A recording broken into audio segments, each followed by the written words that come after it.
the husband. Sharon Clark will never forget the day she met Giovanni Vigliotto.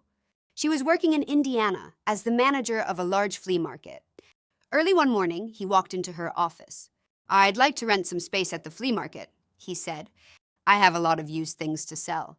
"Do you have any space?" "Yes, I do," she answered. When the flea market closed at the end of the day, Giovanni invited Sharon to have dinner with him. She was 43 years old, divorced, and a little lonely. She said yes. For the next 4 months, Sharon saw Giovanni often. He was not a handsome man, he was short and heavy, and he had a big nose. But he was intelligent, polite, and kind.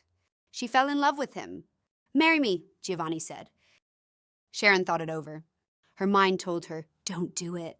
You don't know him well enough." But her heart told her, "Do it."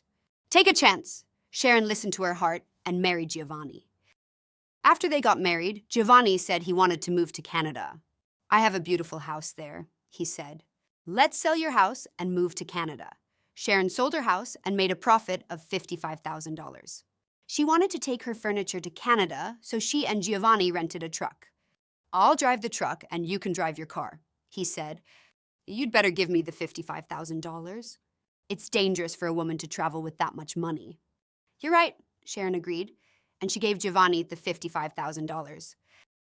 On the way from Indiana to Canada, Giovanni told Sharon he had to stop in Ohio on business.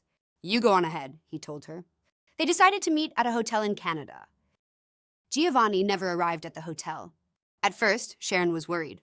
Maybe Giovanni was in an accident, she thought. She called the police in Ohio.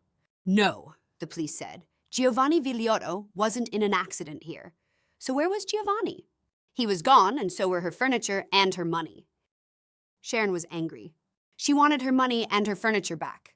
She wanted to find Giovanni. "I met him at a flea market," she thought. "Maybe he's at a flea market somewhere."